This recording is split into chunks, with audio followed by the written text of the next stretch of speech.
नमस्कार दोस्तों। क्या ममता बनर्जी अकेले बूते बंगाल जीत सकती हैं?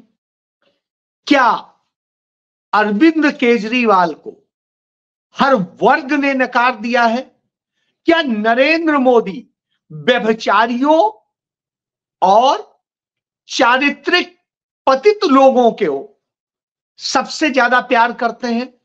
और क्या नरेंद्र मोदी के प्रमोटर, नरेंद्र मोदी सरकार के प्रमोटर गौतम अडानी को अमेरिका ने मोदी की रियायतों का गिफ्ट दे दिया है? क्या नरेंद्र मोदी ने अडानी के लिए देश को बेच दिया है? जी हां, ये सारे विषय हैं। और ये विषय क्यों है, इसी पर आपसे चर्चा करूंगा। शुरुआत पहले इसी से करता हूं कि नरेंद्र मोदी ने देश के सबसे टॉप डिजिटल क्रिएटर के, जो नेशनल डिजिटल क्रिएटर के उसमें अवार्ड दिए थे, उनमें एक रणबीर इलाहाबाद दिया है। हालांकि उसका इलाहाबाद से कोई लेना देना नहीं है दूर दूर तक, लेकिन साहब उसने इसी तरीके से अपना नाम रखा हुआ है। उसी तरीके से एक है अपूर्वा मखीजा, वो भी। तो ये सब वो लोग हैं, और जिन 3 लोगों को दिया था उनमें एक धर्म का पूरा वो चलाती हैं, कलकत्ता की हैं, नाम नहीं ले रहा हूं, और वो अपने आप को दिखाती थी कि मैं ऐसे, लोगों से कहती थी मोह माया छोड़ो, और खुद कितने लाखों लाखों रुपए का हैंडबैग, पर्स, मोबाइल सब लेके घूमती हैं।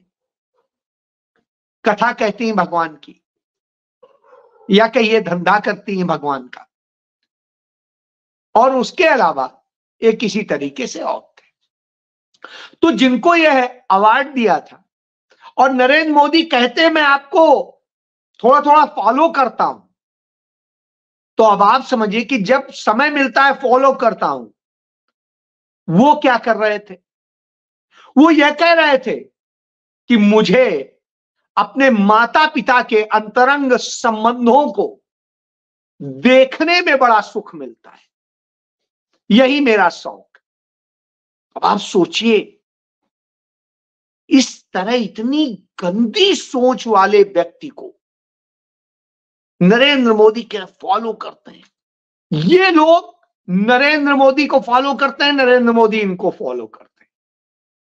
साहब आज भी याद आता है, प्रदीप शर्मा कलेक्टर थे, डीएम थे, डीसी थे, जो भी कहिए, और उन्होंने एक लड़की डॉक्टर थी, महिला डॉक्टर, उसको पकड़ा था, या जो भी थी, महिला थी, और पता चला उस महिला ने सुप्रीम कोर्ट में एक एफिडेविट दाखिल किया था कि उनको नरेंद्र मोदी ने क्या क्या किया, और इस बारे में दिल्ली विधानसभा में कपिल मिश्रा ने पूरा विस्तृत उस एफिडेविट को पढ़ा था, वर्णन किया था।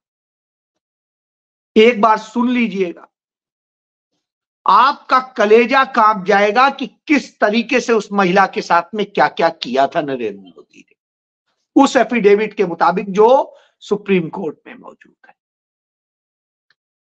आप तमाम सारे किस्से हैं, यदि आप चंडीगढ़ आएंगे तो 2-3 किस्से यहां पर भी मिल जाएंगे। इसी तरीके से तमाम किस्से हैं, अब उस पे मैं नहीं जा रहा। मेरा ये मानना है कि इस तरह के लोगों को, इस तरह के बाबाओं को, चाहे आसाराम हो, चाहे राम रहीम हो, चाहे और इस तरह के लोग हो, इनको नरेंद्र मोदी गले लगाते हैं, इनके आगे चरणों में पड़ते हैं, और इस तरह की शिकायतें होती, कहीं ना कहीं मेल खाता है, वो चरित्र का वर्णन होता है।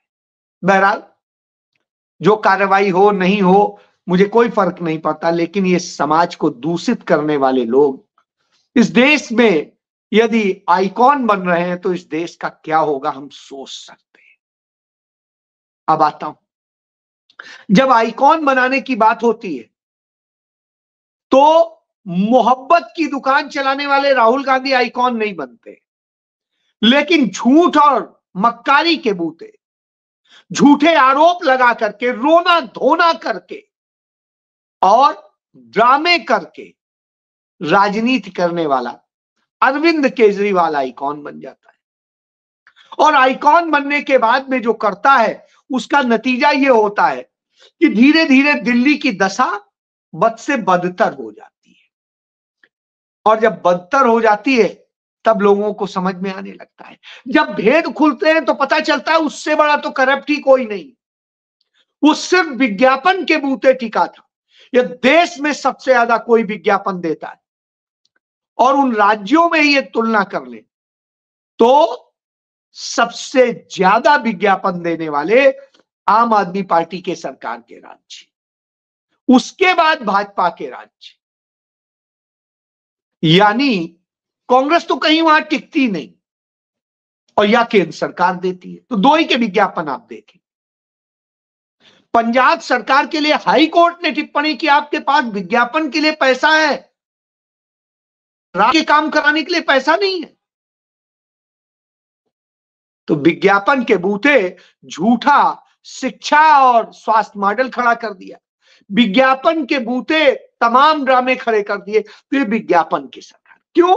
क्योंकि ये विचारधारा की शून्य, और विचारधारा के शून्य की जो राजनीति है वो अरविंद केजरीवाल करते हैं, जो मौका परस्ती की। इसलिए पतन हुआ, इसलिए पतन हुआ क्योंकि केजरीवाल ने दिल्ली से जो वायदे किए थे कोई वायदा पूरा नहीं किया। हां, महिलाएं कुछ आस लगाए बैठी थी, महिलाओं ने उन्हें वोट दिया, बावजूद इसके आम आदमी पार्टी हारी है। क्यों हारी है? मैं वहां के उपराज्यपाल की तरह ये नहीं कहूंगा कि यमुना का सांप लगा है। यदि यमुना का सांप लगता तो नरेंद्र मोदी को गंगा का सांप लगता। लेकिन मैं ये जरूर कहूंगा, जब उनके हार के कारणों की समीक्षा की जाती है तो साफ आता है कि क्यों हुआ।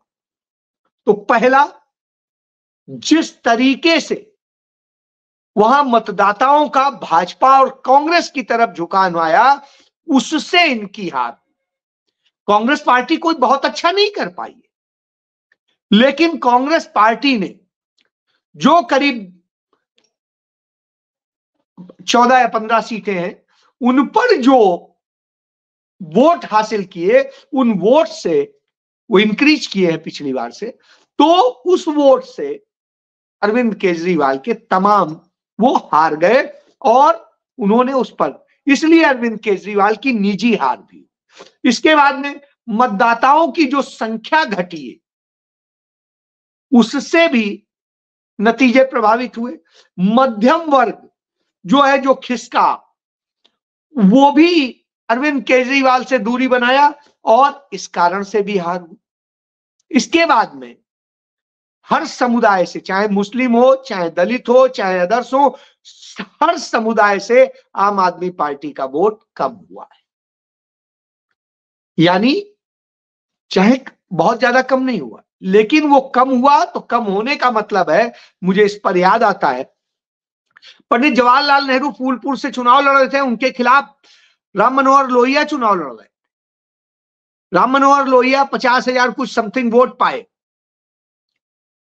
और पंडित जी बहुत भारी वोट के अंतर से चुनाव जीत गए।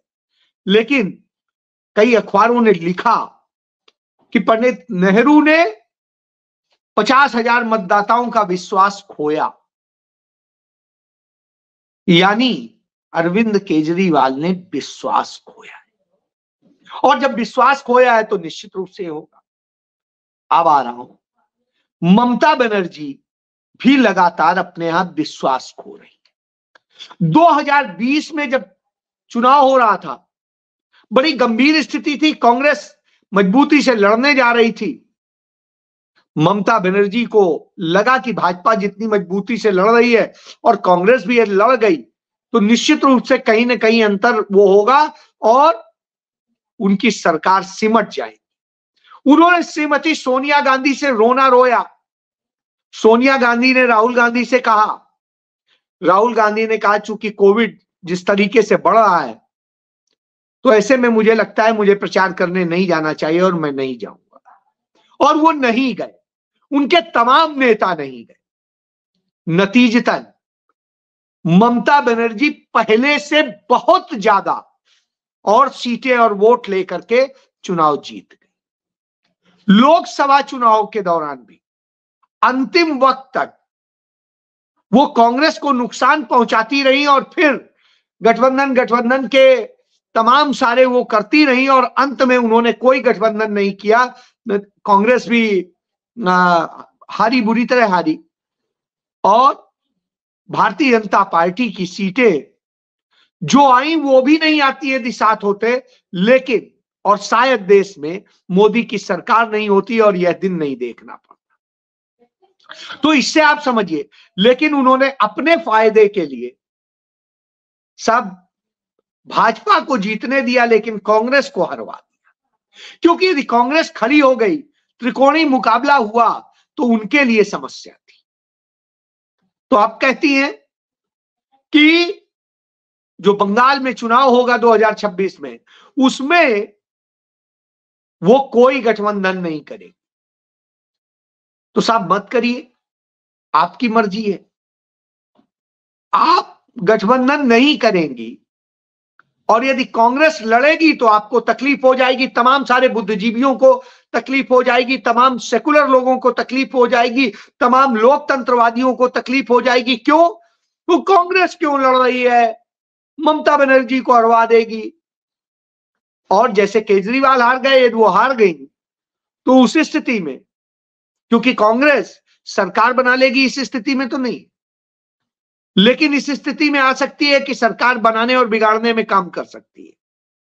तो यदि उसने ये कर दिया तब कहेंगे कांग्रेस ऐसी है, कांग्रेस ऐसी। इस देश का इतिहास बताता है कि सभी ने कांग्रेस के ही वोट काटे, कभी कांग्रेस ने किसी के वोट नहीं काटे। सब ने उसी के साथ धोखा किया है, उसने किसी के साथ धोखा नहीं किया है। और यही आज भी हो रहा है। सब राहुल गांधी से चाहते हैं कि वो खड़े हों, लड़े, पैदल चलें, सब कुछ झेलें, मुकदमे झेलें और उसके बाद में उन्हीं को हर बात के लिए दोषी ठहराया। तो साहब यह खेल चल रहा क्यों? क्योंकि अडानी फैक्टर बड़ा इंपॉर्टेंट है।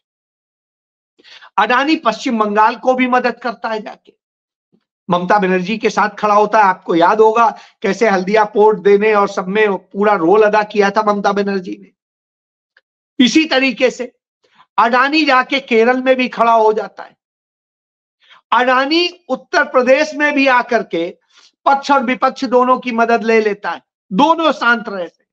अखिलेश यादव और ममता बनर्जी दोनों ने संसद में जब राहुल गांधी अडानी के खिलाफ हमलावर थे तो अपने आप को बाइकआउट कर लिया था। शरद पवार कहते ही हैं कि मेरा दोस्त है। तो इस तरह से आप समझिए कि तमाम सारे लोग बिक जाते हैं, और बिके हुए लोग इतने ही नहीं, बहुत ज्यादा संख्या है। अकेला राहुल गांधी लड़ रहा है उस ताकत से जो दुनिया को हिला दी। दुनिया आज यह जानती है, अमेरिका यह जानता है कि नरेंद्र मोदी सरकार का प्रमोटर जो है गौतम अडानी, गौतम अडानी के खिलाफ वहां मुकदमा है और उस मुकदमे में कैसे उसे बचाया जाए, इसके लिए नरेंद्र मोदी बड़े दिनों से प्रयासरत हैं और अमेरिका जा रहे हैं।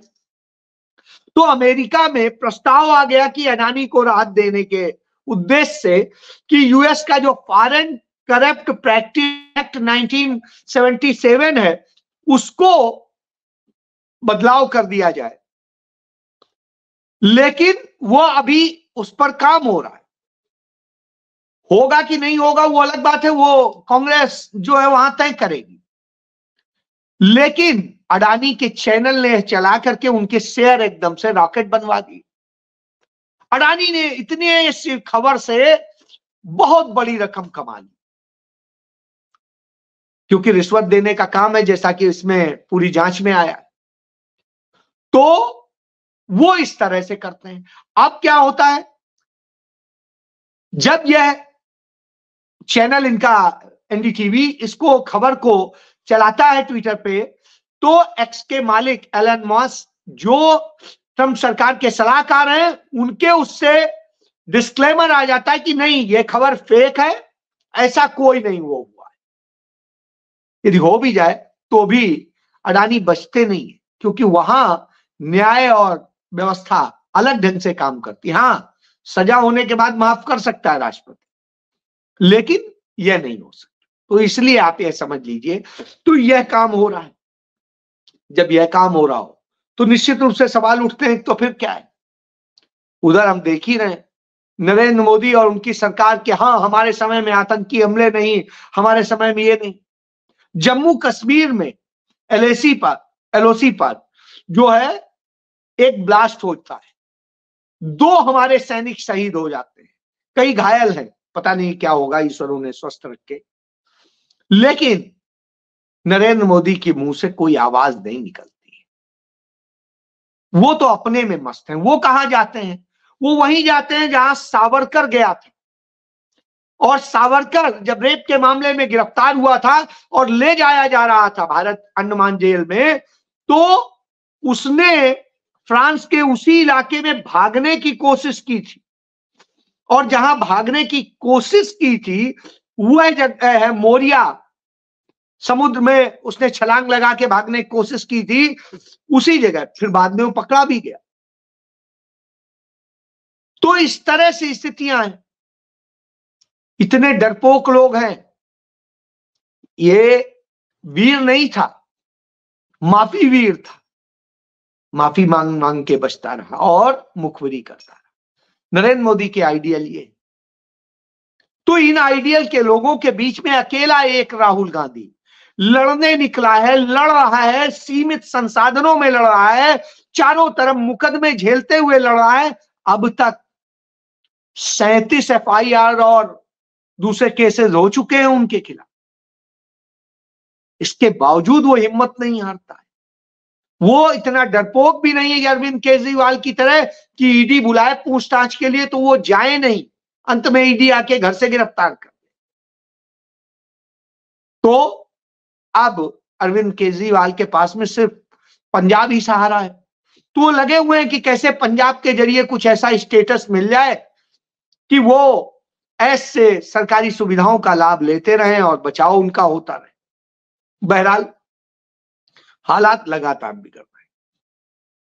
जिस तरह की स्थितियां हैं, इंडिया अलायंस के नाम पे सब धोखा दे रहे हैं। जरूरत सबको इंडिया अलायंस की। यदि वामपंथी और कांग्रेस मजबूती से पश्चिम बंगाल में लड़ गए एक होके, तो ममता बनर्जी का साफ होना तो तय है, भले ही कौन जीते। इसलिए जरूरी है कि लोग अभी भी समझ लें कि असली कौन है, असली को पहचानिए। आप जो नकली लोगों के ऊपर फंसे हुए हैं उससे बचिए, नहीं तो मरना आपका भी तय है। और मरी रहे आप, कुंभ में देख ही रहे कि किस तरह से कभी भगदड़ से, कभी दूर से, कभी बसें पलट रही, कभी कभी, उसके बावजूद लोग भगदड़ भेड़िया दसान चले जा रहे हैं। जाइए, झेलिए, आपकी मर्जी है। जय